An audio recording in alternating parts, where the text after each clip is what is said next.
पाहत आहात Loksamiksha news network आणि या आहेत आजच्या सुपरफास्ट न्यूज। या बातमीपत्राचे प्रायोजक आहेत नंदिनी कलेक्शन, फक्त महिलांचे परिपूर्ण दालन, माऊली निवास, कल्याण मंडपमच्या बाजूस, यशोधन नगर, परभणी। नमस्कार, मी प्रभू दिपके लोकसमीक्षा न्यूज नेटवर्क मध्ये आपलं स्वागत करतो। आपण पाहत आहात परभणीचं एकमेव बातमीपत्र Loksamiksha superfast. Red Apple exclusive MIDC परिसर, परभणी। परभणी महानगरपालिका निवडणुकीमध्ये राष्ट्रवादी काँग्रेस पक्षाची एक हाती सत्ता आणण्याचा संकल्प पक्षाच्या सर्व पदाधिकाऱ्यांनी एकमतानं घेतला असल्याची माहिती राष्ट्रवादी काँग्रेस पक्षाचे परभणी शहराध्यक्ष प्रताप देशमुख यांनी दिली आहे। पक्षाचे राष्ट्रीय अध्यक्ष अजित पवार यांच्या परभणी दौऱ्यामध्ये आपण पक्षाच्या परभणी शहराध्यक्षपदी अल्पसंख्याक चेहरा असावा अशी भूमिका मांडली होती। दरम्यानच्या काळात पक्षातीलच काही पदाधिकाऱ्यांनी आपल्याविषयी पक्षश्रेष्ठींकडे विविध मुद्द्यांवर माहिती पुरवली, त्यामुळे आपण तेव्हा शहराध्यक्ष पदाचा राजीनामा पक्षाकडे दिला होता। मात्र पक्षानं तो न स्वीकारता शहराध्यक्षपदी राहण्याचं कळविलंय। होऊ घातलेल्या महापालिका निवडणुकांसंदर्भात 2 दिवसापूर्वी झालेल्या पदाधिकाऱ्यांच्या बैठकीत महापालिकेवर राष्ट्रवादीचा एकहाती झेंडा फडकवण्याचा एकमतानं निर्णय घेण्यात आला असल्याचं शहराध्यक्ष प्रताप देशमुख यांनी सांगितलंय। पक्षाच्या या बैठकीत न मागवता जवळपास 65 इच्छुकांचे अर्ज प्राप्त झाले आहेत। मागील 8 वर्षापासून परभणी महापालिकेवर काँग्रेसची सत्ता होती। या काळात शहराची प्रचंड अशी दुरावस्था झाली असून अनेक विभागात भ्रष्टाचार बोकाळल्यानं शहराचा विकास झालेला नाही। त्याला काँग्रेसच सर्वस्वी जबाबदार असल्याचा आरोप देखील यावेळी प्रताप देशमुख यांनी केलाय। या पत्रकार परिषदेला विजय जामकर, शंकर भागवत, सुरेश काळे, रामेश्वर आवरगण, राजू शिंदे आदींसह राष्ट्रवादीचे पदाधिकारी उपस्थित होते। महत्वपूर्ण पत्रकार परिषद घेतली। काय भूमिका आहे पक्षाची, कशा पद्धतीने राहणार निवडणुकीची? पक्षाची राष्ट्रवादी काँग्रेस पक्ष अजितदादा गटाच्या वतीनं काल आम्ही पदाधिकाऱ्यांची बैठक घेतली आणि पदाधिकाऱ्यांचं मनोगत जाणून घेतले आणि परभणी महापालिकेमध्ये राष्ट्रवादी ताकदीने लढवावे हा सर्वांचा सूर आला आणि पक्षाचा सामान्य ते सामान्य कार्यकर्त्याला सुद्धा इथं उमेदवारी देऊन पक्षाकडून त्याला निवडून आणण्यासाठी प्रयत्न करावेत असा एक सर्व कार्यकर्त्यांचा सूर होता।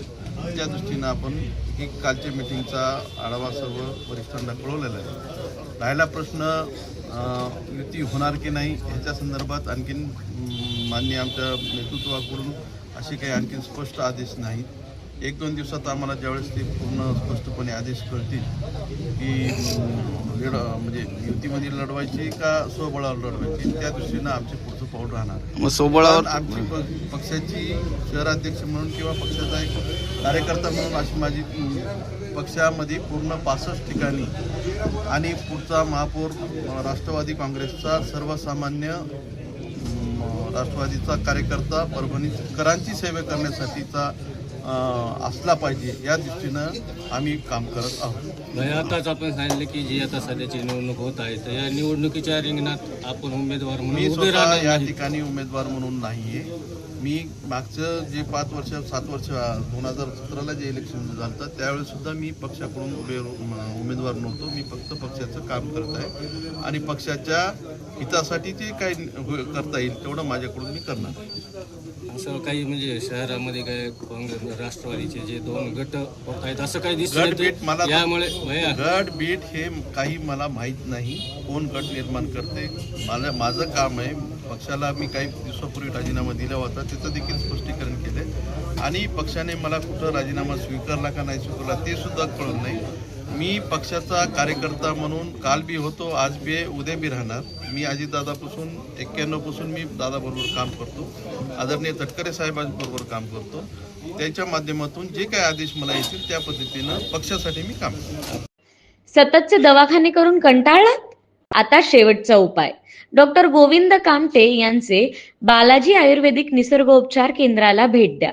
शुगर, मूळव्याध, ॲलर्जी, सोरायसिस, गजकर्ण, दमा, लठ्ठपणा, गुडघेदुखी, कंबरदुखी, वात, गाठीचे आजार, लकवा, केस गळणे, मुतखडा, सफेद डाग यांसारख्या जुनाट आजारांवर खात्रीशीर उपचार केले जातात।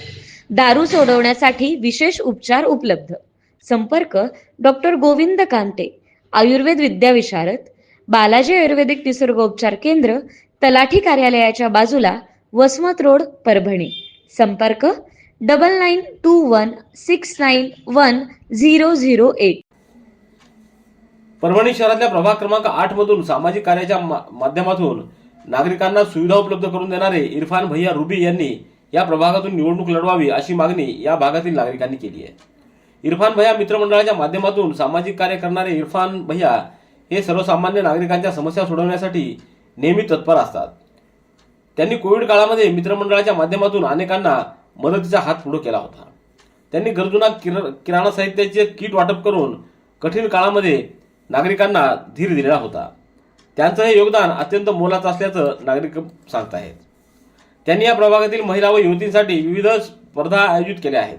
त्याचबरोबर विविध प्रकारचे उपक्रम देखील राबवले आहेत. तर नागरिकांच्या आरोग्यात अबाधित राहावं यासाठी त्यांनी प्रभागामध्ये आरोग्य शिबिरं, रक्तदान शिबिरं आदींचं आयोजन केलं. तर जीवनमान सुधारण्यासाठी ई श्रम कार्ड, त्याचबरोबर आधार कार्ड वाटप असे शिबिरं त्यांनी राबवले आहेत. त्यांच्या या सर्व कामाची दखल घेत नागरिक त्यांना महापालिका निवडणुकीसाठी उमेदवार म्हणून बघत आहेत. G7 आणि लक्ष्मी नरसिंह साखर कारखान्याच्या ऊस दराबाबत जिल्हास्तरीय समितीची बैठक आज जिल्हाधिकारी संजय सिंह चव्हाण यांच्या उपस्थितीत जिल्हाधिकारी कार्यालयात पार पडली. मात्र ऊस उत्पादक संघर्ष समिती आणि जिल्हास्तरीय समितीचं एकमत न झाल्यानं ही बैठक निष्फळ ठरली आहे. त्यामुळे संघर्ष समितीनं आंदोलन तीव्र करण्याचा निर्धार केला आहे. ऊस उत्पादक शेतकरी संघर्ष समिती परभणीच्या वतीनं G7 गंगाखेड शुगर्स व लक्ष्मी नरसिंह शुगर्स आंबडापूर साखर कारखाना प्रशासनासोबतची बैठक ही आज संपन्न झालेली निष्फळ ठरली आहे. तर उद्या 18 डिसेंबर रोजी सकाळी 11:30 वाजता आमदार डॉक्टर राहुल पाटील यांच्यासोबत ऊस उत्पादक शेतकरी संघर्ष समितीची बैठक आयोजित करण्यात आली आहे. तोपर्यंत कोयता बंद आंदोलन सुरूच राहणार असून G7 गंगाखेड शुगर्स मागणीविरुद्ध आंदोलन अधिक तीव्र करण्याचा ऊस उत्पादक संघर्ष समितीनं निर्णय घेतला आहे. बिहारचे मुख्यमंत्री नितीश कुमार यांनी पटना येथील एका कार्यक्रमामध्ये आयुष डॉक्टर नुसरत परवीन यांना नियुक्तीपत्र देताना त्या महिलेचा हिजाब, बुरखा ओढून त्यांचा व समस्त मुस्लिम समाजाचा अपमान तसंच भावना दुखावल्या गेल्या आहेत. या प्रकरणी मुख्यमंत्री नितीश कुमार यांना पदावरून हकालपट्टी करण्याच्या मागणीचं निवेदन राष्ट्रपती द्रौपदी मुर्मू यांना जिल्हाधिकाऱ्यांच्या मार्फत पाठवण्यात आलंय. एका मुख्यमंत्र्याला असं करणं शोभत नाही. त्यांचं हे वर्तन अशोभनीय आहे. यावरूनच असं दिसून येतं की राज्यामध्ये महिला सुरक्षित नाहीयेत. नितीश कुमार यांची मुख्यमंत्री पदावरून तात्काळ हकालपट्टी करण्यात यावी, अन्यथा समाजवादी पार्टीच्या वतीनं महाराष्ट्र राज्यामध्ये धरणं आणि निदर्शनं करण्याचा इशारा देण्यात आला आहे.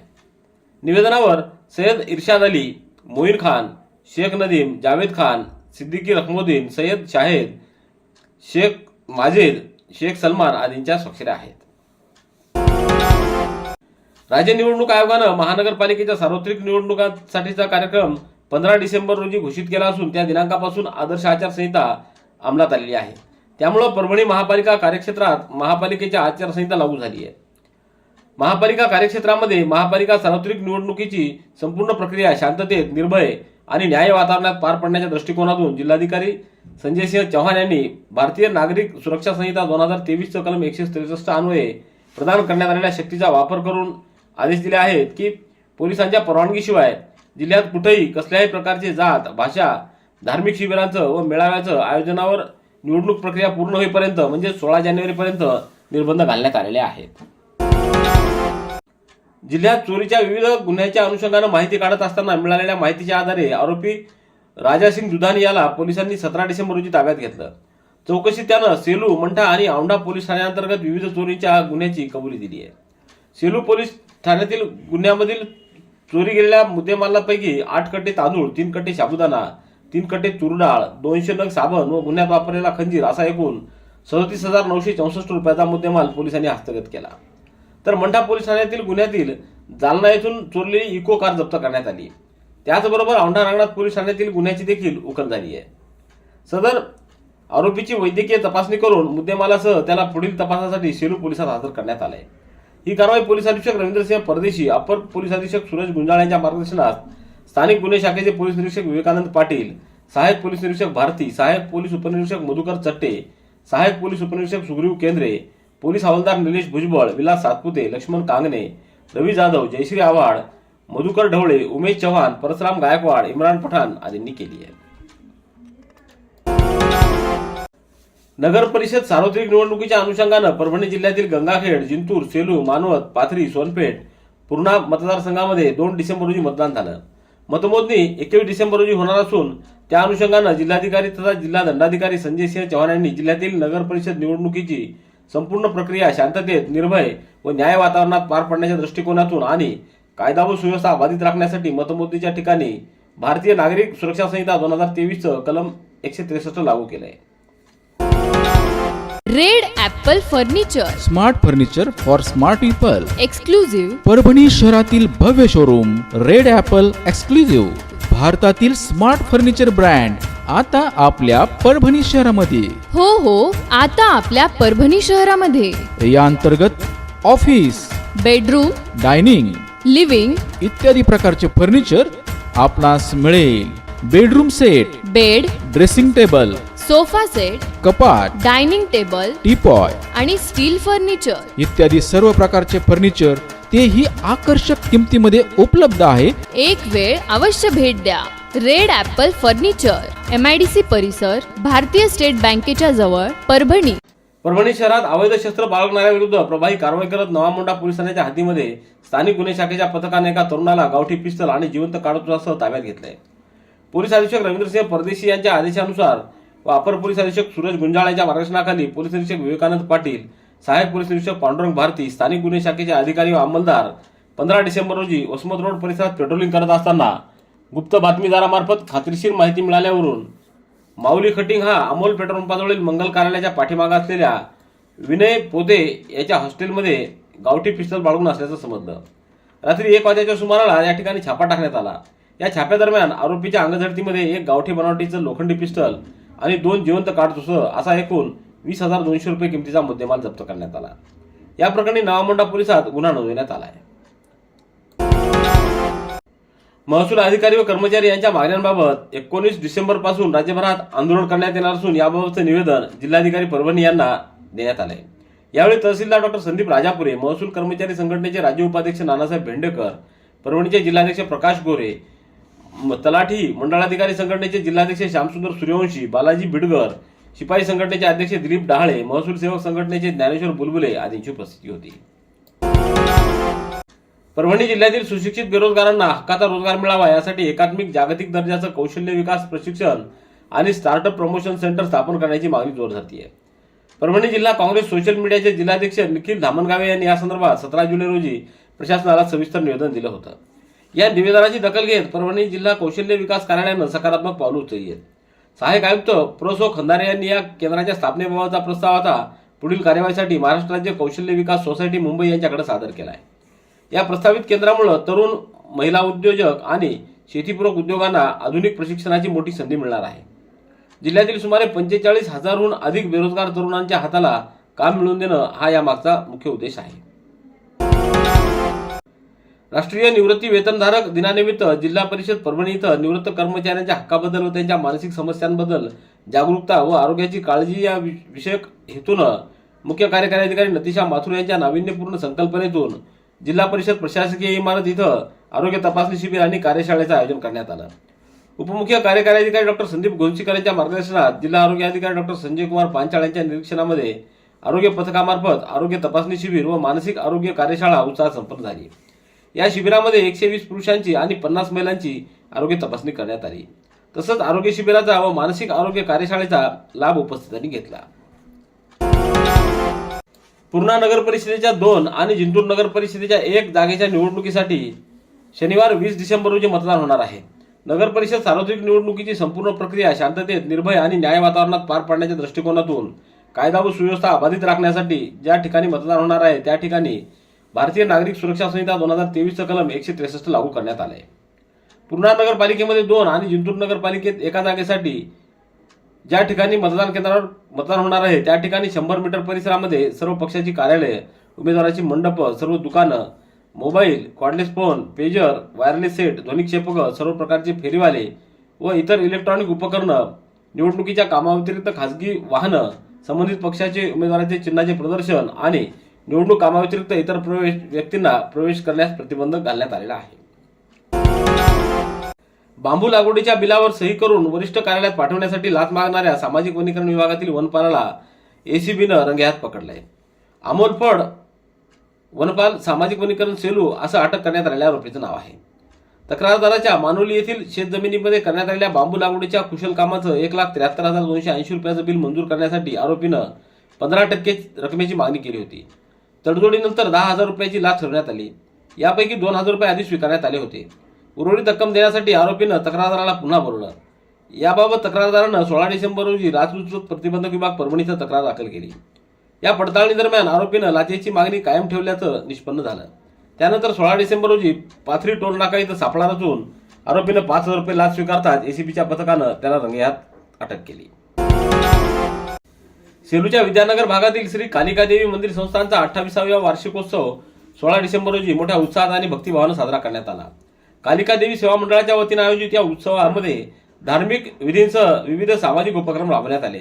या उत्सवाची सुरुवात सकाळी 8 वाजता देवीच्या अभिषेक महापूजन झाली. महोत्सवानिमित्त साईबाबा बँकेचे अध्यक्ष आणि माजी नगराध्यक्ष हेमंतराव आडळकर, माजी नगराध्यक्ष विनोद बोराडे, प्रभाकर सुरवसे, मिलिंद सावंत, संदीप लहाने, पवन आडळकर आदींची उपस्थित राहून देवीचं दर्शन घेतलं.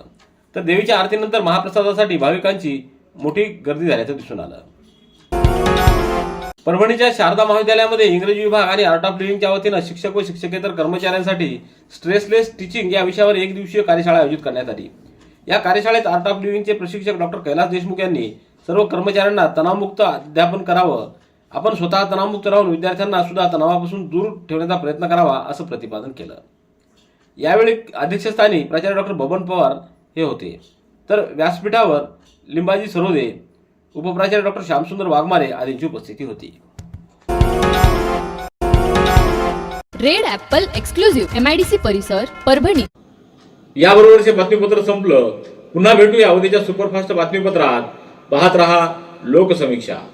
तुम्हाला हे बातमीपत्र कसं वाटलं याबद्दल आपली प्रतिक्रिया नोंदवा. दररोजचे अपडेट्स मिळवण्यासाठी लोकसमीक्षा चॅनलला सबस्क्राईब करा. धन्यवाद.